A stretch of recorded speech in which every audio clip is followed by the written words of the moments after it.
Good afternoon, everybody. Jeff J. Brown, China Rising Radio, Sinoland, reporting from Shenzhen, just south of the Tropic of Cancer. I'm still pretty laid low with a terrible sinus infection and sore throat. But as Noel Coward said, on with the show must go on. All right. If you're into traditional Chinese medicine, our housekeeper makes a anti-flu, anti-cold, concoction. You use 2 packages of this black tea, which is a mixture of about 20 different herbs and stuff. And she adds to it parsley, cilantro, mint, basil, ginger, spring onions, or some purple plant that's a member of the basil family. But any of those will do, but especially the ginger and the spring onions and at least one of the aromatic spices, and a liter of water. And again, there's two small boxes of this. It works great. And drink that. You can get 2 infusions out of 1 liter. And then she also gave me this, which I'm taking. You can take a snapshot of that. And then I'm also taking vitamin C with magnesium. So I already feel a lot better. All right. Today's show is called Western Racism and Hypocrisy, Foaming at the Mouth Over China's Constitutional Changes. And you've got to get to the original article. There's a wonderful political cartoon from the 1880s. Lots and lots of links. Above, entitled, Be Just, Even to John Chinaman. This is one of thousands of racist political cartoons against the Chinese in the United States, especially with the passage of the 1882 Chinese Exclusion Act.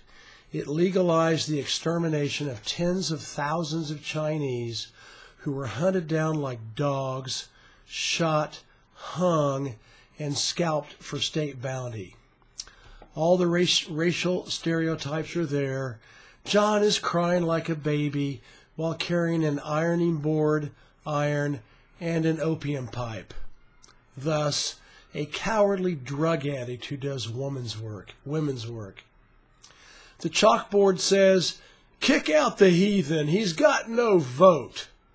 Heathen, of course, being a code word for subhuman, joining the pantheon of white racist epithets like niggers, brutes, beasts, kefirs, and savages. They're used in every Western language. This at Miss Columbia's school, an allegory for the United States, and Miss America seems to be in a decidedly foul mood.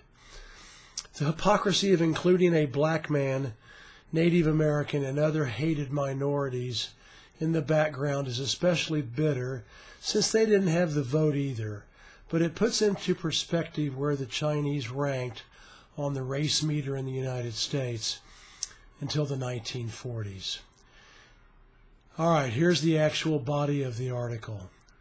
It has been incredible to watch Western propaganda march in symphonic lockstep against China's proposed changes to its national constitution to allow the president and vice president to serve more than 2 5-year terms, among about 25 other modifications.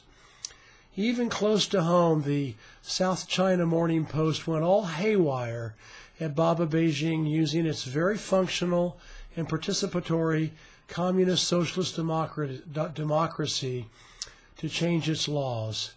Across the West, words like dictator and totalitarian are being bandied about with indignant self-righteousness. How dare the Chinese? They refuse to adopt our superior Western way of life. It depends on your definition of superior, of course, but the Chinese people definitely demur.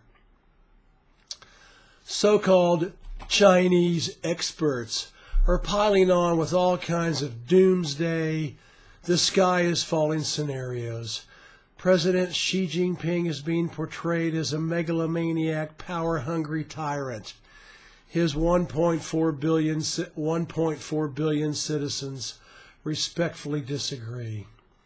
This whole Western charade exudes the worst hypocrisy and, at its core, racism. When was the last time the mainstream media got into a snit because a Western country changed its laws? In 2001, where was Western propaganda when George W. Bush and company forever destroyed any semblance of the U.S. Constitution conferring civil and human rights to its citizens, when a false flag 9/11 gun was held to the heads of every congressman and senator to sign the Orwellian-named Patriot Act, literally in the middle of the night, never having a chance to read it? America's corporate whore media was right there screaming, "Sign it! Save us! Protect us!" This is how corrupt Western democracy works. It's gangsterism, La Cosa Nostra. Where have the media prostitutes been while America's owners passed the National Defense Authorization Act, the NDAA, starting in 2012, and with each annual review pushes more fascist laws of the Patriot Act into hyperdrive? Sign it! Save us! Protect us! Screamed the West goose-stepping media. The same thing happened in the UK, France, and other Western countries, which used the U.S. Patriot Act as a template to scare the shit out of their citizens and pass similar copycat laws. Numerous state-sponsored false flag terrorist events were staged to have the people, legislatures, and parliaments begging to sign away their civil and human rights to protect them from those EVIL Muslims. Whatever most Western countries had in the way of constitutions, bills of right, etc., they are now reduced to hollow straw men. The fascist police state has officially and legally arrived in the West, just like Hitler and Nazism officially and legally arrived in Germany in the 1930s. Yet in China, here are 1.4 billion people in the world's largest functioning participatory democracy, fully engaged in the media and with their government to discuss important changes to the people's constitution. Was the Patriot Act offered to U.S. citizens for consideration? Of course not. Yet China's proposed constitutional changes, as well as all other laws and regulations under debate, are everywhere in China's media. Every citizen using social media platforms, which is the vast majority of them, can make observations, suggestions, and criticisms about these and all other law proposals via government internet portals and phone applications. Millions do so every day. As a resident of China, I also have the same rights and have done so. Not tech savvy? Then you can meet with your elected local representative who lives in your area, or go to town hall, which I have also done so on more than one occasion. I could also make comments about the law changes via these outreach services if I chose to.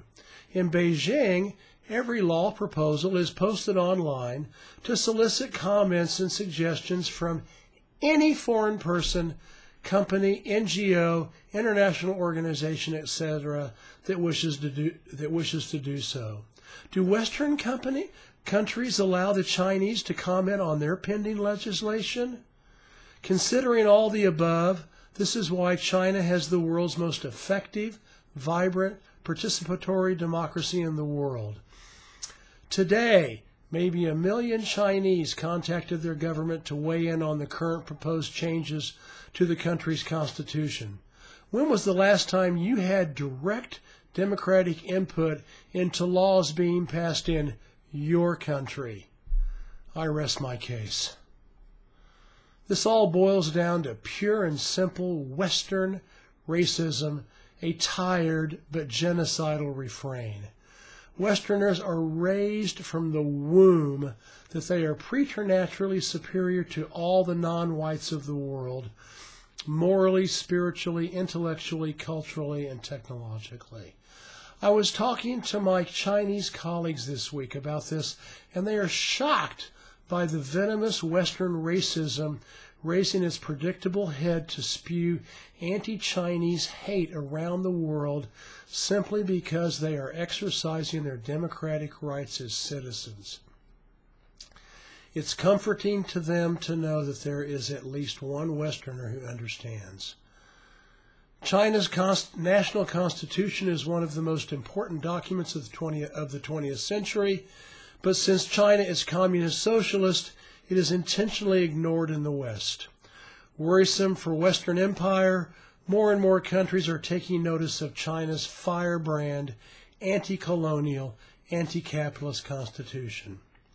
This article is worth reading as it shows the abuse the Chinese take on a daily basis by racist Westerners who are oblivious to what they do and say.